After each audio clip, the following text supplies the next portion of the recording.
Hai hai, selamat malam parents. Halo parents. Aku mau cek suara dulu nih sebetulnya. Oke, udah mulai banyak yang join nih. Oke, selamat malam parents. Gimana kabarnya nih parents, kembali dengan aktivitas seperti biasanya udah mulai full WFO mungkin ya. Terus cuaca juga lagi tidak menentu nih. Aku sebenarnya mau cek suara dulu nih parents. Kira-kira udah aman belum suaranya? Udah cukup terdengar kah? Barangkali ada yang bisa jawab, udah aman kali ya. Cuman aku agak khawatir nih sebetulnya karena di sini lagi hujan deras. Mungkin agak sedikit bocor-bocor suara hujannya. Cuman mudah-mudahan live kita malam hari ini tidak terhambat dengan apapun, baik itu jaringan ataupun hal-hal lainnya. Oh, suaranya jauh katanya. Suaranya jauh atau aman nih kira-kira nih parents? Oke, aman. Langsung saja kita akan undang narasumber kita malam hari ini. Sudah ada Mbak Damar, sepertinya sudah standby dari tadi. Jadi malam hari ini kita mau bahas terkait kalimat atau bicara positif kepada anak gitu. Kadang-kadang ya kalau kita lagi emosi itu gampang banget nih kayak mengucapkan kata-kata yang kadang-kadang di luar kendali kita gitu. Kadang-kadang ya cuman asal ucap aja tanpa dipikir dulu, padahal ternyata itu bisa berdampak kepada si anak tersebut. Jadi kita mau bahas nih gimana sih caranya supaya kita bisa berucap atau berkata positif gitu. Langsung saja kita invite Mbak Damar yang sudah standby dari tadi.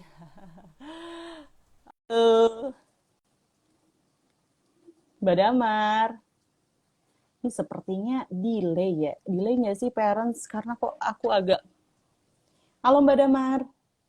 Hai, Hai Mbak halo, Damar, halo. kita baru jumpa ya, maaf lahir batin. Mohon maaf lahir batin, kita baru jumpa nih sekarang setelah Lebaran gitu. Mbak Damar gimana kabarnya?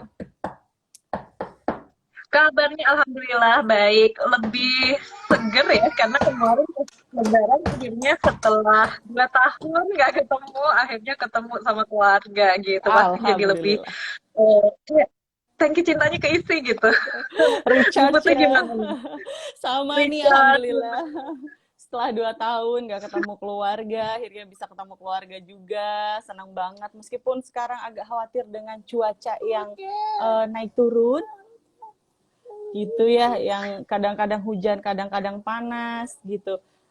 Bikin hmm, anak-anak dan kita juga jadi apa ya, kadang-kadang gampang tersulut emosi juga nggak sih Mbak Damar kalau panas kayak gitu cuacanya. Nah, benar. ngomong-ngomong dengan masalah emosi nih, kadang-kadang kalau orang tua gitu kalau tersulut emosi tuh kadang-kadang nggak bisa kontrol perkataan gitu. Nah, gimana sih Mbak Damar kira-kira supaya kita bisa berkata selalu positif gitu? Oke, itu sebenarnya kalau kita lihat dari cara kerja otak kita ya, wajar banget gitu.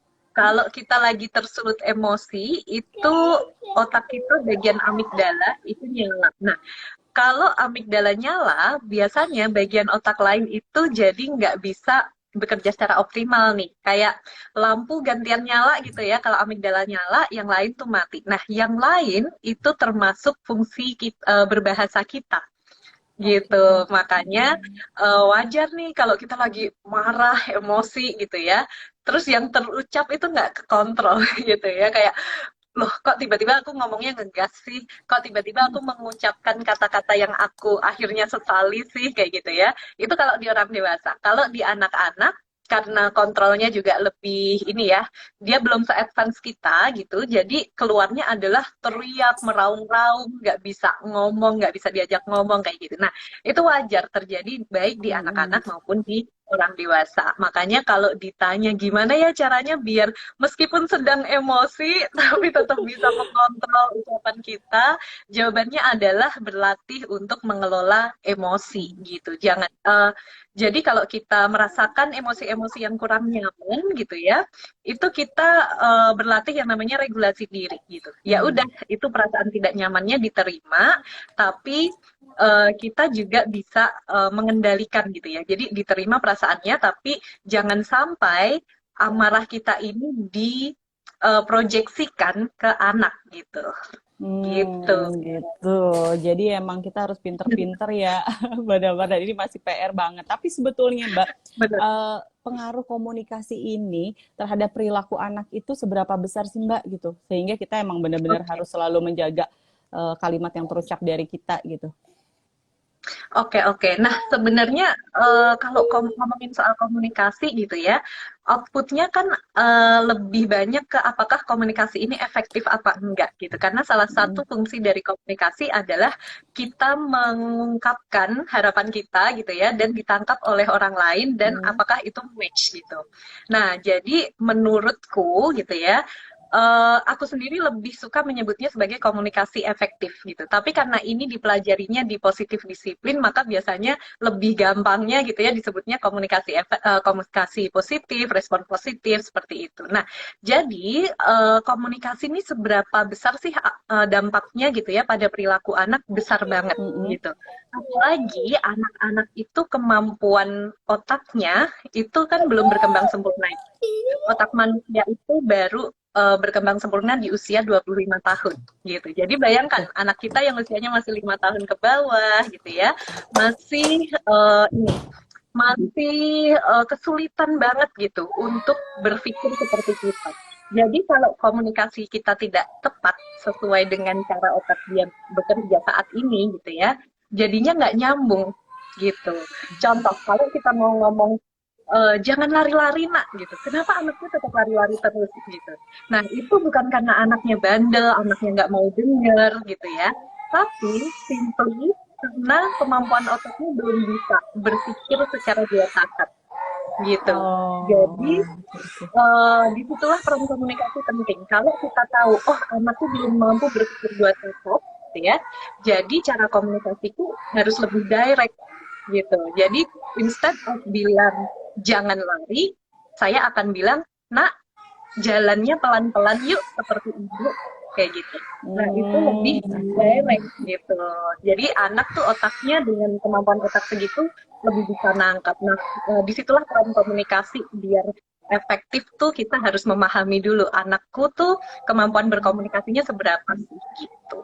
Oh, dan kita bisa langsung memberikan contohnya ya, sehingga anak lebih Iya betul. mengerti gitu. Hmm. Nah, Betul komunikasi betul. yang baik yang seharusnya dilakukan orang tua itu yang seperti apa sih sebetulnya? Kalau mungkin masih ada yang persepsinya kita tidak boleh menggunakan kata tidak sama sekali gitu, atau kita tidak boleh menggunakan kata jangan sama sekali. Nah, seperti itu ataukah seperti apa nih Mbak sebetulnya? Oke, oke. Nah, ini uh, aku agak reframe sedikit ya, karena mungkin teman-teman di sini ngerasa bingung gitu. Aduh, sekarang tuh banyak banget aturannya, nggak boleh ngomong enggak, nggak boleh ngomong jangan kayak gitu ya. Sebenarnya bukan gitu ya. Bukan berarti ngomong enggak dan ngomong jangan tuh kayak berbahaya atau berdampak negatif pada anak, enggak. Tapi kita lihat dulu tujuannya. Kenapa sih kalau di positif disiplin itu menyarankan untuk mengganti kata jangan, kata tidak dengan cara yang lebih efektif gitu. Jawabannya adalah di perkembangan otak tadi. Jadi anak 7 tahun ke bawah itu belum bisa gitu. Uh, Menangkap itu tadi ya. Kalau kita ngomong jangan lari, itu mereka malah bingung gitu. Jadi kalau aku nggak boleh lari, aku bolehnya apa? Jadi mikir dua step itu susah banget untuk anak yang otaknya masih berkembang gitu. Oh, Jangankan oke, anak, oke. sekarang kita coba ya. Aku bilang ke Bu Putih, Bu Putih jangan senyum, Bu Putih Oke, jangan oke, duduk, oke. coba Iya, Bu iya, iya, Putih iya, jangan iya, duduk. iya, iya. Jadi kita juga agak mikir, aduh nggak boleh duduk, aduh harus ngapain ya kayak gitu. Oke, oke, oke, Kita oke. aja yang otaknya udah lumayan advance gitu ya, 25 tahun ke atas udah berkembang sempurna, kita masih perlu waktu untuk mikir gitu. Nah, anak-anak yang otak bagian depannya itu belum terbentuk sempurna, itu nggak bisa gitu. Nah, tapi kalau anak-anak 7 tahun ke atas, kita bilang, nah jangan lari-lari gitu. Dia akan lebih mudah memahami. kayak gitu. Makanya Oh, kita sarankan 7 tahun ke bawah, coba deh ganti kata jangan menjadi instruksi yang lebih jelas. Jangan lari-lari, kita bilang jalan kaki aja. Jangan lompat-lompat di atas sofa, kita bilang lompatnya di karpet sini aja ya. Jangan teriak-teriak, kita bilang, nak suaranya segini ya, pelan segini ya, kayak gitu. Itu oh, lebih make sense buat anak-anak. Jadi mereka nggak kebingungan, nggak mikir ulang kayak gitu. oh, jadi kita langsung Gitu. kasih tahu pilihan selain loncat-loncat bisa untuk melakukan hal yang lain gitu ya. Jadi poinnya Betul. tidak berfokus pada yang kita larang itu ya, tetapi pada apa yang Yes. kita instruksikan. Solusinya Nih, apa? Ya, ya, betul. ya, ya, solusinya apa? Ini ngomong-ngomong nih ada yang komen itu anaknya dikunciin kak, kasihan nangis lagi. Enggak, anakku nggak dikunci, justru aku yang dikunci, aku yang di kamar, anakku di tengah sama kakek neneknya. Cuma dia pengen ketemu sama bundanya gitu, jadi anaknya nggak dikunci, anaknya justru di ruang yang lebih luas. Aku yang Betul dikunci, juga. aku yang di kamar. Tenang, tenang, parents semuanya, tenang. Tenang. Gitu. Jadi kita masih Oke. bisa membahas yang lainnya karena ada kakek neneknya juga yang lebih jago untuk bisa menenangkan anak-anakku. Oke, lanjut ke pembahasan yang tadi ya. Daripada nanti salah fokus loh. Cuma mungkin kalau ada bocoran-bocoran suara hujan dan yang lainnya, mohon maaf ya karena memang lagi hujan nih di sini parents. Nah, oke kita kembali lagi ke pembahasan tadi nih. Kita sering juga nih melihat konten di GEP kan. Hindari kata jangan. Komunikasi positif itu artinya tidak boleh berkata tidak yang tadi atau gimana maksudnya itu sudah cukup jelas ya berarti ya parents semuanya ya. Artinya kita cuma bisa mengganti kalimatnya saja dari tadinya larangan menjadi instruksi gitu ya. Kemudian kalau orang tua suka keceplosan komunikasi dengan nada tinggi itu kira-kira sebenarnya boleh nggak sih? Kadang-kadang ya Nah, mungkin kalimatnya masih kalimat biasa, cuma nadanya yang tiba-tiba jadi bunda kok kayaknya marah ya kalimatnya biasa, tapi kok nadanya jadi tinggi gitu. Nah itu tuh sebetulnya ya, boleh nggak sih? Baiknya seperti apa Mbak oke. Damar? Nah, ini aku jawab pakai phrase atau sebuah ungkapan yang aku suka banget nih. Kalau di positif disiplin sering kita ulang-ulang. Phrase-nya itu dalam bahasa Inggris, namanya adalah we do good when we feel good. Gitu. Hmm. Jadi kita berperilaku baik saat kita merasa baik atau mood kita baik kayak gitu. Contohnya gimana? Contohnya kalau kita ngomong sama pasangan kita tapi ngobrol gitu ya sama pasangan kita tapi dia ngegas. Kira-kira Ya, gimana nih kita gitu ya? Misalnya kita disuruh buang sampah tapi ngomongnya tuh sambil ngegas kayak gitu.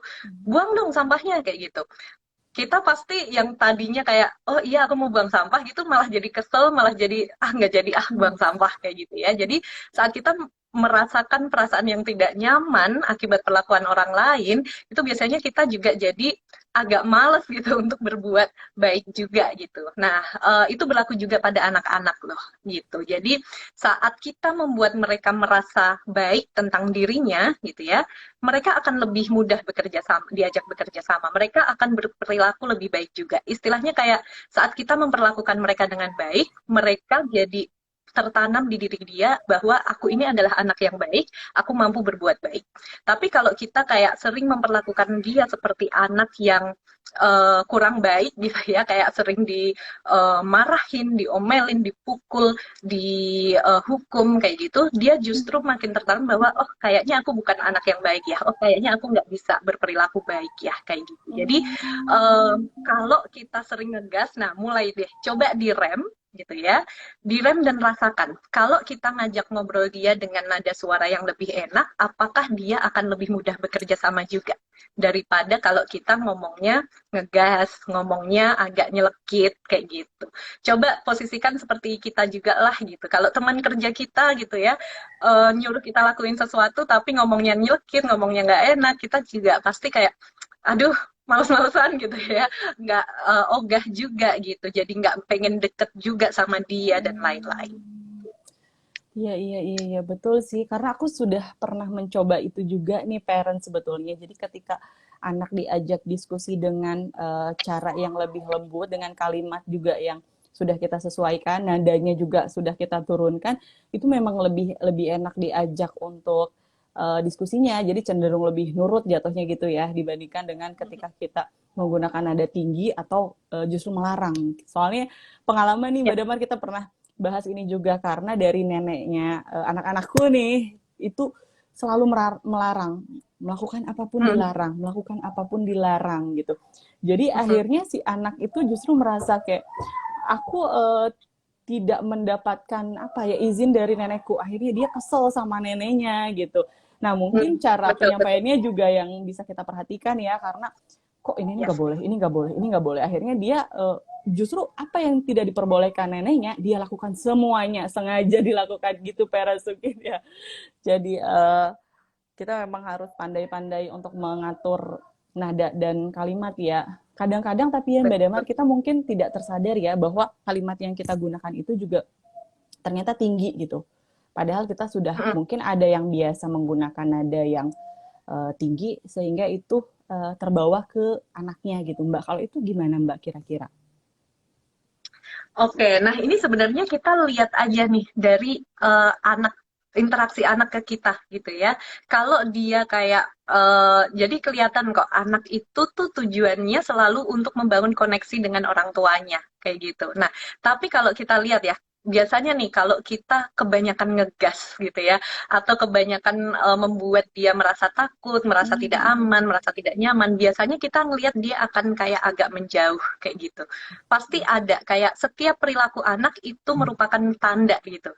Tanda apakah ada sesuatu di baliknya apa enggak gitu. Jadi perilaku itu juga merupakan sebuah komunikasi gitu. Yang anak sebenarnya nggak tahu cara mengkomunikasikannya, tapi keluarnya dari perilaku gitu. Contoh ya, ini salah satu contoh aja, tapi bukan semua perilaku pasti kayak gitu gitu. Contoh, misalnya kita keseringan marah gitu ya, atau kita keseringan ngelarang, terus anak itu bilang, aku nggak suka sama ibu, aku lebih suka sama tante, aku lebih suka main sama tante, kayak gitu. Atau dia bilang, aku nggak sayang sama ibu, aku pengen jadi anaknya nenek aja, kayak gitu. Nah, itu sebenarnya adalah sebuah komunikasi gitu, bahwa dia tuh pengen menyampaikan bahwa ibu aku tuh nggak nyaman loh kalau diperlakukan begitu. Ibu aku tuh merasa sakit hati sebenarnya kalau aku merasa sakit hati, aku merasa tertolak kalau ibu ngomel-ngomel terus ke aku misalnya gitu ya. Jadi aku ingin ibu merasa apa yang aku rasakan gitu dengan cara aku nggak mau main sama ibu, aku maunya main sama mbak aja misalnya kayak gitu. Nah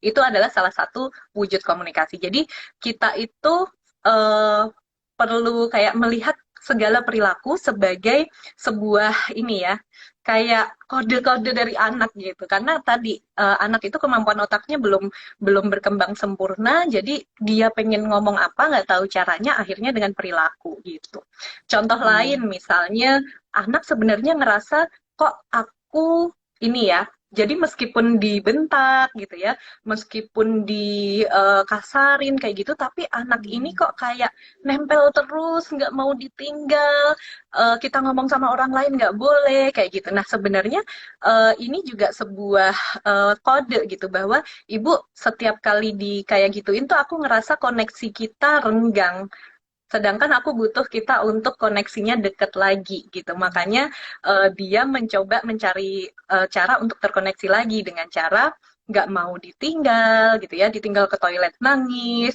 kita ngomong sama orang lain nggak dibolehin gitu ya atau setiap kali kita misalnya kerja pegang handphone atau di depan laptop dia berulah kayak misalnya ini apa minuman ditumpahin, remote dilempar kayak gitu. Setiap kali kita nggak fokus sama dia. Nah, bisa jadi kayak gitu juga. Jadi perilaku adalah sebuah komunikasi juga. Kita perlu memahami itu. Gitu. Nah, kalau sudah melakukan hal-hal tersebut, kira-kira komunikasi yang baik yang harus kita sampaikan apa nih Mbak Damar? Oke, kalau udah terlanjur sering marah gitu ya, sering ngomel ke anak, sering membentak anak dan lain-lain. Pertama adalah kita harus berbesar hati mengakui kesalahan dulu. Ini adalah langkah yang penting tapi seringkali terlewat ya, mengakui kesalahan. Mengakui kesalahan ini bukan tujuannya bukan cuman untuk biar anak tahu kalau orang tuanya salah tadi gitu ya. Tapi ada fungsi lain juga. Fungsi lainnya adalah biar anak tidak mengcopy itu biasanya banyak sekali nih parents yang bertanya gitu ya, Mbak, aku tadi kelepasan ngebentak anak kayak gitu, kenceng banget, aku takut anakku akan mengcopy itu, aku takut anakku juga bentak-bentak nantinya gitu ya. Nah, salah satu cara untuk menyetop itu adalah mengakui bahwa yang ibu lakukan tadi salah, yang ibu lakukan tadi tidak baik, sehingga tidak pantas untuk di tiru, tidak pantas untuk ibu lakukan lagi lain waktu. Nah, ini menjelaskan ke anak bahwa tadi tuh nggak oke gitu, tadi tuh nggak boleh kayak gitu. Nah, jadi pertama akui dulu bahwa kita salah gitu ya.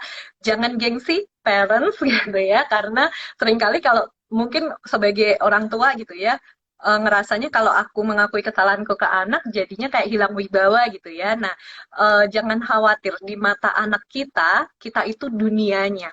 Kita itu segalanya buat dia. Jadi nggak masalah gitu. Mereka itu cintanya tanpa syarat. Meskipun kita salah, mereka masih sangat menyayangi kita, masih sangat ingin terkoneksi pada kita, malah jadi memeluk kita kayak gitu-gitu ya pas kita marah. Jadi nggak apa-apa, akui dulu gitu kesalahan kita. Lalu yang kedua adalah minta maaf dengan tulus. Minta maaf dengan tulus ini juga teorinya gampang ya, tapi entah kenapa kalau kita belum tenang, yang terucap adalah maaf ya tadi ibu ngomel ke kamu, kamu sih ibu Iya. suruh diam, kamu jadi malah blame gitu. Nah jadi usahakan pas minta maaf ini kita udah harus benar-benar ready untuk minta maaf. Jangan sampai kita masih ada amarah yang belum bisa kita kelola gitu ya. Terus kita memaksakan diri untuk segera minta maaf, tapi jadinya malah rasa kesel itu diutarakan lagi gitu loh. Jadi kalau belum ready untuk minta maaf, udah take your time, breathing dulu, mungkin minum teh dulu kayak gitu ya. Atau menyingkir dulu dari anaknya sama support system lain, kita kayak di kamar dulu menenangkan diri dan lain-lain. Baru nanti kalau kita udah benar-benar ready, kita temui anak, kita minta maaf dengan tulus gitu. Minta maafnya kayak tadi ya, tadi ibu salah, ibu minta maaf gitu. Ibu membuat kamu tidak nyaman, ibu membuat kamu kaget, ibu membuat kamu sedih, ibu minta maaf gitu. Udah titik, jangan pakai alasan gitu. Lalu selanjutnya yang ketiga adalah perbaikan. Jadi next time-nya biar nggak terjadi lagi gimana nih gitu. Perbaikan ini bisa dua arah gitu ya. Yang pertama untuk diri sendiri gitu. Nah perbaikannya untuk yang sendiri-sendiri berarti kita perlu merencanakan nih next time kalau aku emosi gitu ya, apa yang harus aku lakukan biar nggak langsung nyeplos ke anak gitu ya. Biasanya kita pakai teknik namanya stop, breathe, and think gitu. Jadi kita stop dulu, apapun yang pengen terucap kita stop dulu, kita gigit lidah kita lah kayak gitu ya. Lalu kita bernafas, sambil bernafas kita berpikir sebaiknya aku ngomongnya bagaimana gitu. Terus ada juga perbaikannya yang bersama dengan anak. Jadi mencari solusi nyata gitu ya. Misalnya kasusnya adalah anaknya diingetin berkali-kali tapi nggak langsung dilakukan gitu ya. Nah, jadi kita bilang maaf ya tadi ibu membentak, ibu salah.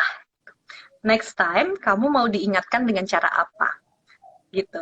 Apakah dengan ibu bisikin gitu ya? Apakah dengan ibu tetep biar kamu inget kayak gitu. Jadi biar next time-nya itu kita rencanakan biar next time-nya nggak kejadian lagi gitu.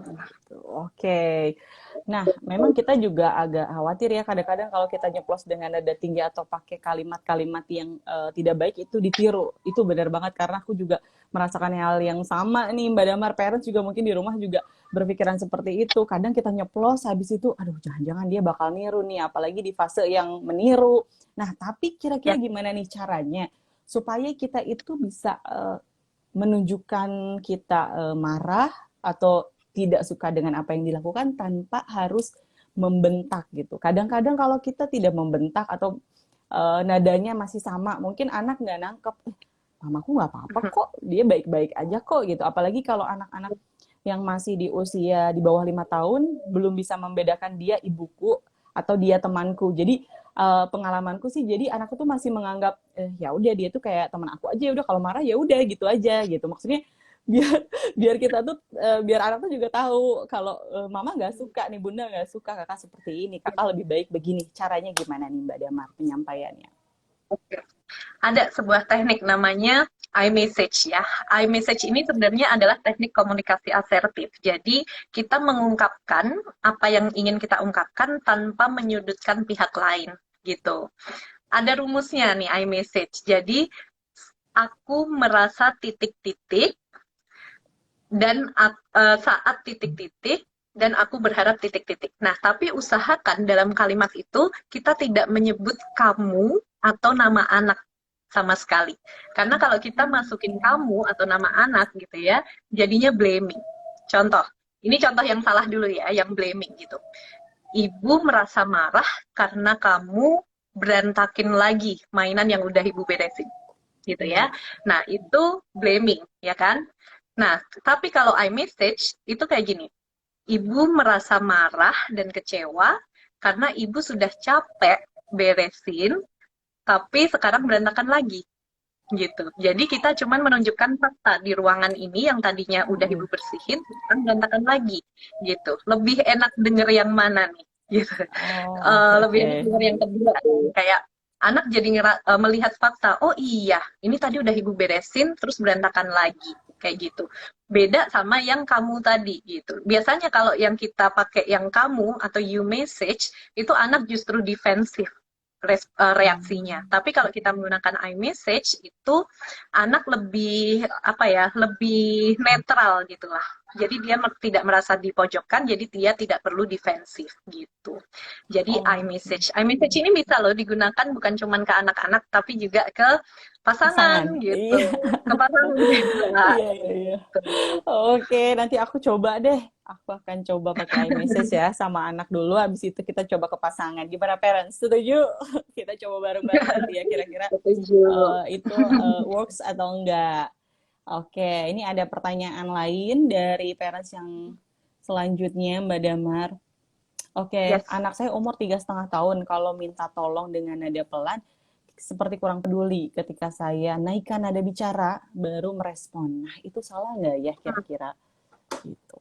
Oke, nah ini termasuk ya dalam komunikasi yang kurang efektif gitu. Jadi kita perlu lihat kalau anak kita tidak merespon, kita cek lagi. Kira-kira yang kita lakukan ini udah emang udah efektif atau belum sih? Kadang ya, kadang kita ngomong anaknya membelakangi kita lagi sibuk apa, kita ngomongnya dari sini. Nah, beresin dong. Nah, ini masih ada di sini beresin dong. Nggak ada kontak mata di situ gitu. Nah, sedangkan anak-anak itu karena perkembangan otaknya tadi gitu ya, susah nangkep kayak gitu. Jadi kalau kita mau berkomunikasi lebih efektif gitu ya, kita mau nyuruh anak dengan pelan tanpa ngegas, usahakan pas manggil anak kita pegang bahunya, Oh, dia udah apa ngelok kontak mata dengan kita gitu ya, itu berarti fokus dia udah ke kita gitu. Baru kita bilang, nah mainan ini sudah selesai, yuk kita kembalikan kayak gitu. Nah, karena mm, anak itu kan kemampuan fokus dan kemampuan konsentrasinya juga lagi dibangun ya. Jadi kalau dia lagi asik apa, terus kita ngomong sesuatu, itu susah nyangkutnya gitu. Makanya kita perlu benar-benar bikin kontak dulu gitu. Bikin kontak dulu biar dia tuh fokusnya ke kita dulu, baru deh nanti otaknya bisa menyerap apa yang kita ucapkan ke dia kayak gitu. oh, oke oke. Jadi memang kadang-kadang juga kalau anak-anak itu mungkin lagi asik sendiri, lagi main gitu, dia kayak dipanggil berkali-kali, memang kadang-kadang diem aja sampai Benar. kadang-kadang kita sebenarnya udah kesel. Ini udah berapa kali nih bunda manggil gitu. Kadang-kadang sih ayahnya nih bocoran ya, parents kadang-kadang ayahnya yang udah ayo dia panggil berapa kali kenapa diem aja gitu. Jadi memang harus ditepuk gitu biar dia Oh, tahu gitu. ditepuk pelan Iya. gitu ya, bukan ditepuk kencang. Oke oke. Gitu ya. Iya iya iya. Nah ini ada lagi nih Mbak Damar. Jadi udah sering minta maaf dengan memberi pengertian. Maksud saya tegas, Hmm. tapi anaknya ya pahamnya bentar gitu. Habis itu berubah lagi gitu. Tapi ya memang seperti itu kayaknya Mbak Damar ya. Kalau anak-anak. Oh, sorry, sorry. Gimana tadi udah minta Jadi maaf? kita udah minta maaf, anaknya udah ngerti ya di saat itu oke, dia sudah membaik gitu. Nah nggak lama lagi akhirnya melakukan lagi hal yang sama gitu, kayak repeat gitu dengan apa yang dia lakukan yang sebenarnya kita nggak suka gitu Mbak. Itu Oke, gimana oke. tuh? Nah, ini menarik nih. Jadi, perilaku itu, teman-teman, semua perilaku gitu ya, adalah tanda, sinyal gitu ya. Selain dia bentuk komunikasi, dia adalah sinyal bahwa ada kemampuan atau skill yang sudah terbangun atau belum terbangun gitu. Jadi misalnya, anak selalu bilang nggak mau disuruh apa-apa nggak mau gitu ya. Nah, mungkin kita ngelihatnya ini kok anak perilakunya menantang gitu ya. Tapi kalau kita mau ngelihat nih tandanya gitu ya, kita pelajari tumbuh kembang anak, sebenarnya ini adalah tanda bahwa ada satu skill baru yang terbangun. Biasanya di anak 2 tahunan ke atas gitu ya, bahwa dia menyadari bahwa sekarang dia punya kendali terhadap dirinya. Yang tadinya usia 2 tahun ke bawah itu apa-apa tuh masih dependent ke orang lain gitu ya. Jadi kayak otaknya tuh masih jadi satu sama orang tuanya. Tapi 2 tahunan ke atas, otaknya menyadari bahwa, oh ternyata aku bisa loh memutuskan sesuatu sendiri. Ternyata kalau ibu bilang A, tapi aku pengennya B, aku bisa bilang no loh, aku bisa bilang nggak mau loh.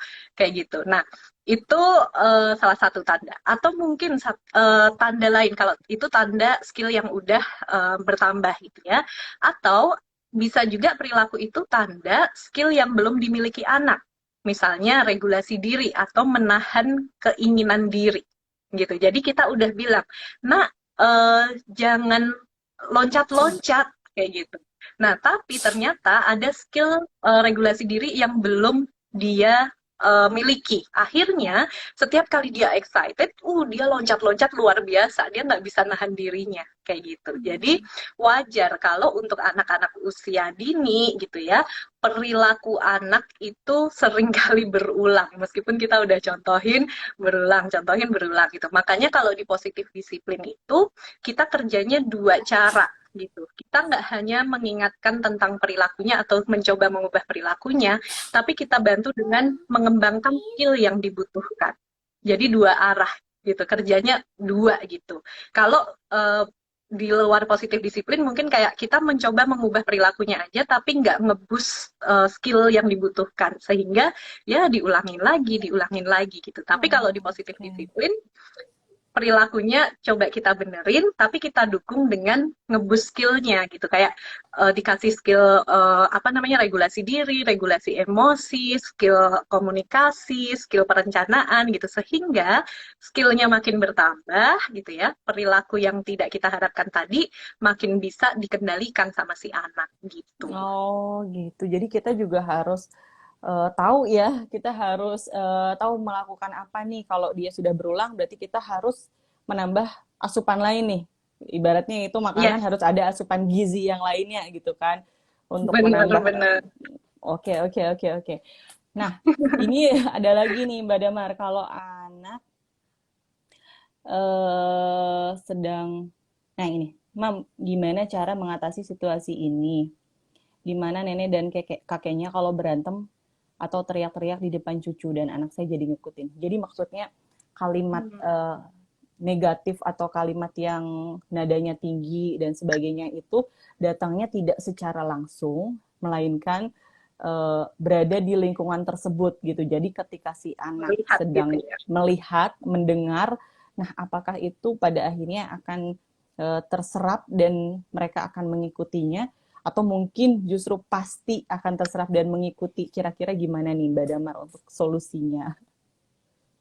Oke, nah ini eh, biasanya saranku ya, terutama untuk yang anak-anaknya masih 6 tahun ke bawah, karena mereka itu absorbent mind, jadi otaknya seperti sponge. Apapun yang kita sediakan di lingkungannya tuh kayak kita nggak bisa bilang untuk jangan diserap ya itu gitu, pasti otomatis keserap gitu. Jadi biasanya kalau misalnya nih lingkungannya kayak gitu ya, dan kita aku selalu bilang kendalikan apa yang bisa kita kendalikan. Mungkin kita nggak bisa mengendalikan kakek neneknya pas berantem disuruh yang tenang atau apa gitu ya. Jadi kita ambil porsi kita aja yang bisa kita kendalikan apa. Mungkin kita bisa mengajak anak kita keluar dulu gitu dari ruangan itu gitu, kita ajak jalan misalnya atau kita ajak masuk ke kamarnya, kita ajak main gitu. Jadi usahakan anak tidak terpapar itu gitu. Nah, kalau misalnya anaknya ternyata udah nyerap nih gitu ya, nah pas waktu moodnya lagi baik gitu ya, semuanya lagi happy, misalnya anak lagi happy, kita lagi happy, habis main bareng kayak gitu, kita kasih tahu ke anak gitu bahwa yang dilihat tadi itu sebaiknya tidak ditiru. Kalau kamu pengen mengungkapkan sesuatu, mengungkapkan perasaanmu gitu ya, jadi kita bisa kasih tahu caranya ke anak gitu. Kalau kamu nggak setuju, kamu bisa katakan ini. Kalau kamu pengen orang lain melakukan ini, kamu cara bilangnya begini gitu. Jadi kita apa ya istilahnya gini. Kalau sponge dimasukin ke dalam ember berisi air kotor gitu ya, terus kita guyur terus pakai air yang bening, lama-lama sponge itu nggak kotor lagi kok Oh, gitu. Jadi kita terus-menerus aja gitu memberikan influence yang positif. Kalau misalnya di lingkungan sekitar itu nggak bisa kita kontrol gitu kan influence-nya. Gitu kira-kira. berarti kalau misalnya kita ternyata itu kan seandainya kita melihat langsung Mbak Damar, tapi seandainya kita nggak melihat langsung, nah kita juga nggak tahu seberapa banyak porsi orang yang di lingkungan itu yang berteriak atau yang marah-marah dan sebagainya. Nah, tapi kita tiba-tiba mendapatkan anak kita sudah melakukan itu, padahal sejauh ini kita sudah berusaha untuk mengontrol. Jadi ketahuan gitu, maksudnya aku nggak pernah ngomong kayak gini, tapi kenapa anakku jadi seperti ini gitu. Artinya kan ada Ya. sesuatu di lingkungannya ya. Ini termasuk dengan pertanyaan dari parent satu ini juga nih. Jadi memang anaknya suka ngomong teriak-teriak. Kalau ada yang dilarang suka teriak juga. Padahal udah sering dikasih tahu untuk ngomong yang baik dan pelan-pelan. Nah, itu gimana Mbak Damar? Karena kita sebenarnya nggak tahu gitu. Ternyata oh kalau kita lagi kerja nih ada lingkungan yang seperti itu gitu. Dan kita juga jadi ibaratnya setelah kita kasih apa ya kasih pengertian itu datang lagi tuh hal negatif itu. Kita kasih pengertian lagi datang lagi hal negatif itu. Kira-kira gimana tuh Mbak Damar? Oke, oke. Nah, ini biasanya aku sarankan gitu ya, sering-seringlah bertanya pada anak gitu.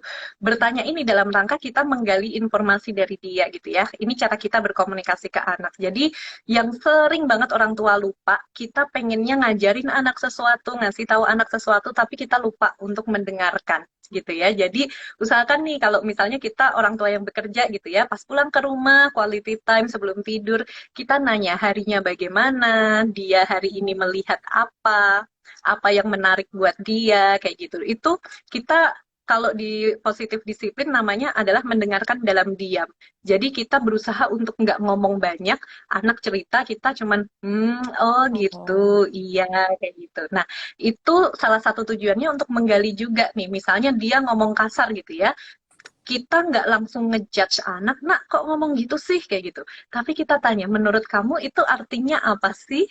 Gitu. hmm. Kalau kamu lagi ngomong gitu tuh, itu mengungkapkan apa sih? Kamu sebenarnya ingin mengungkapkan apa sih gitu? Karena kadang ya seringkali kita udah deg-degan gitu ya, kayak, aduh ini anak belajar dari mana nggak sopan dan lain-lain gitu. Tapi ternyata pas kita gali, dia simply nggak ngerti itu maksudnya apa Oh, gitu. Dia cuman meniru aja gitu, dia simply nggak ngerti sebenarnya ini tuh untuk mengungkapkan apa dan lain-lain. Nah, dari situ kita jadi bisa menangkap kita perlu benernya di sebelah mana gitu. Kalau misalnya dia ternyata salah tangkap, ini tuh aku maksudnya mau gini Bu gitu ya. Nah, kita benerin, oh cara ngomongnya seperti ini kalau kamu nggak suka gitu. hmm. Jadi kita dengerin dulu dari sisi anak gitu ya. Jangan langsung kita ngejudge, jangan langsung kita marahin anak gitu. Tapi kita cek dulu pemahamannya seberapa, terus kita bisa masuknya dari mana tuh dari mendengarkan si anak itu. Berarti kita juga bisa bertanya, kakak kenapa sih selalu teriak-teriak? Kakak kenapa sih Mhm. selalu marah-marah? Itu juga Ya, kita boleh tanyakan ya. ya, betul. Ini aku cerita ya, ini pengalamanku. Kayak aku tuh pernah pas lagi sibuk banget gitu ya. Sibuk banget pas GEP mau sama Parent Talk ya.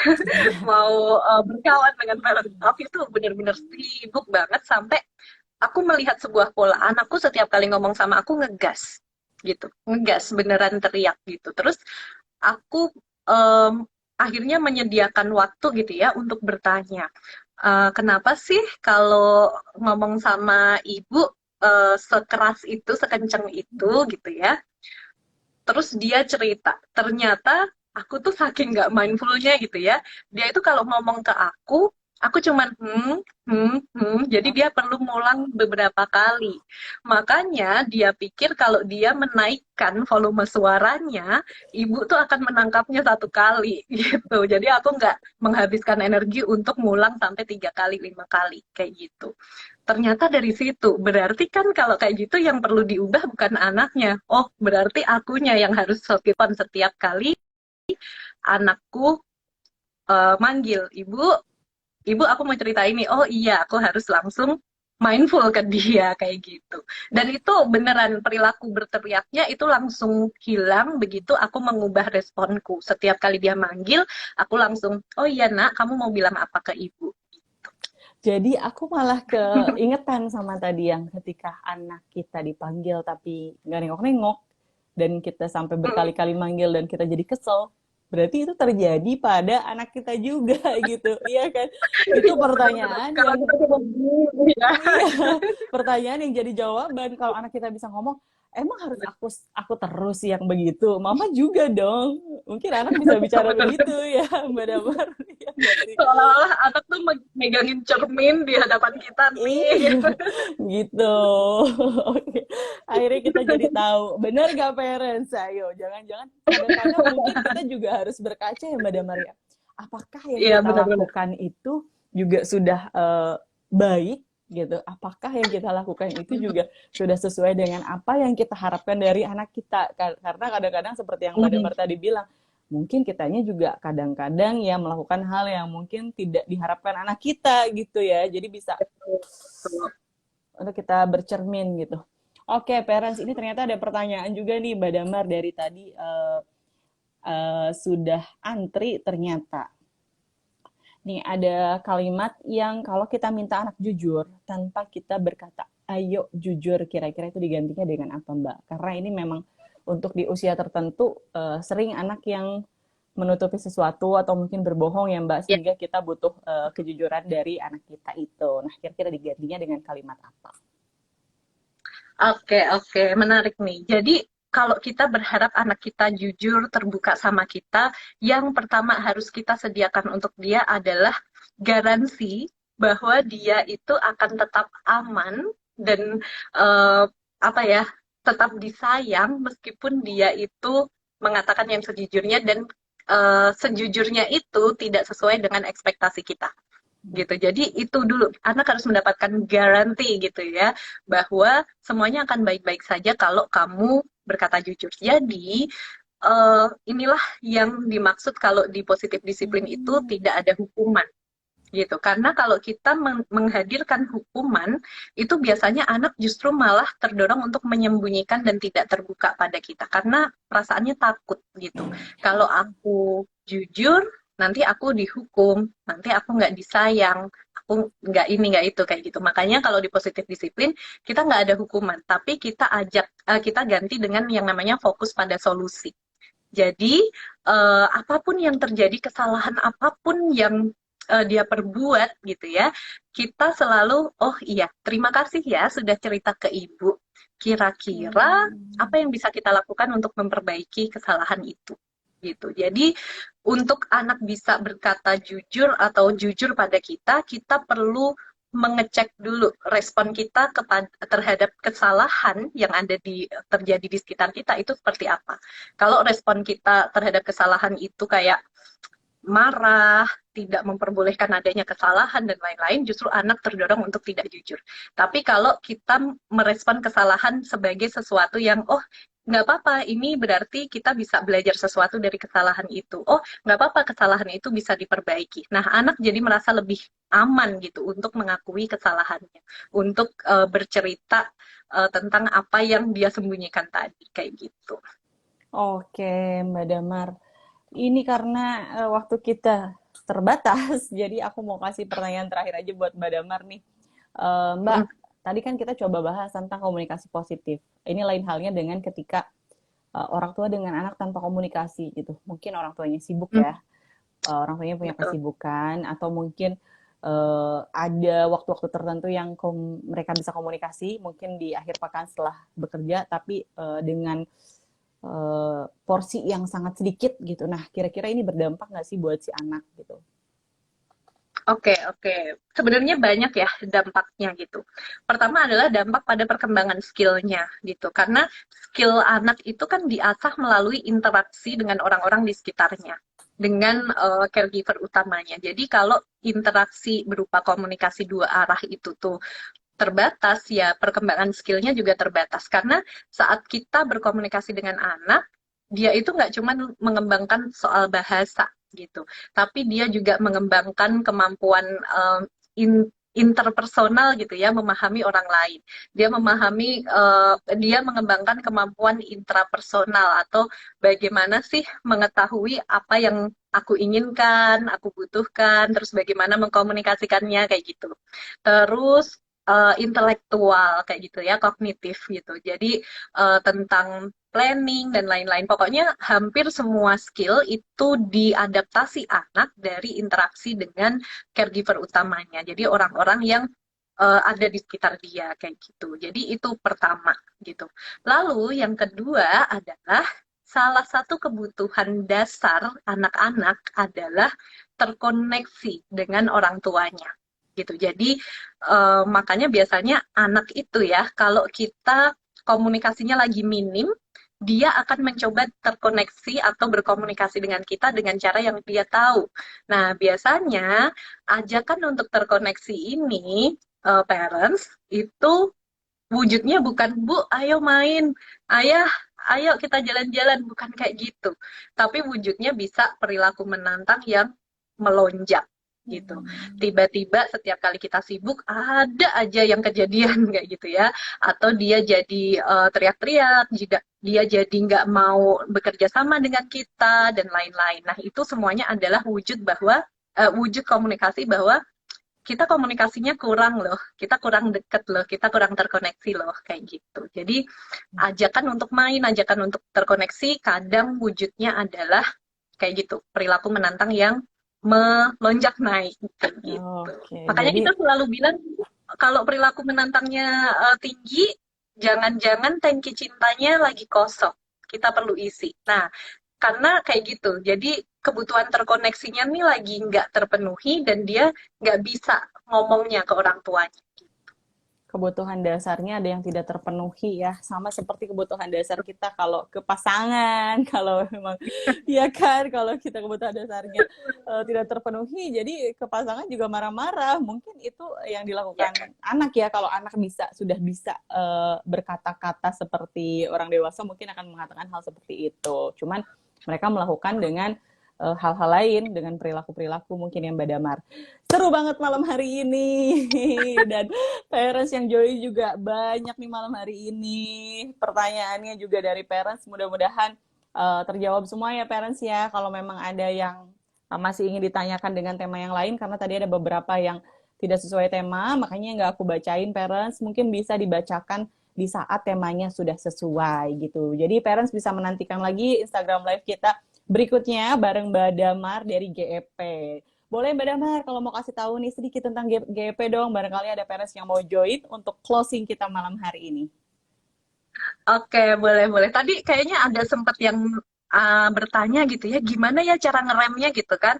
Nah, salah satu caranya adalah parents bisa berlatih bagaimana cara mengelola emosi gitu. Karena komunikasi ini terutama kalau kita lagi perasaannya nggak nyaman gitu, emang susah banget ya komunikasi positif ini. Jadi yang pertama perlu dilakukan adalah kita belajar dulu cara mengelola emosi itu gimana. Jadi ya karena jadi parents itu kan pasti kayak aduh gitu ada aja gitu ya yang bikin emosi kayak gitu dan itu nggak bisa kita tolak gitu, terima aja gitu. Jadi terima, kelola. Nah itu caranya gimana, kita ada kelas yang namanya seni mengelola emosi orang tua. Bisa dilihat di goodenoughparents.id. Di situ teman-teman bisa belajar kapan aja di mana aja. Jadi kalau baru bisa belajarnya subuh atau tengah malam pas anak udah tidur itu tetap bisa diakses gitu. Silakan ya Oke. teman-teman kalau mau belajar. Yang mau belajar silahkan. Terus itu ada yang komen, saya juga udah beli modulnya tuh. Mari kita belajar bersama-sama dan bertumbuh Selamat bersama belajar. anak-anak. Ya, terima kasih banyak ya Mbak Damar atas Thank you, bincang-bincangnya thank yang seru you. banget. Parents yang stay terus sampai akhir Instagram live kita juga terima kasih banyak. Happy weekend. Semoga Happy weekendnya bisa weekend semuanya. berkualitas dengan keluarga. Selamat beristirahat. Makasih banyak Mbak Damar ya. Terima Selamat kasih Bu malam. Putih. Iya, Selamat istirahat.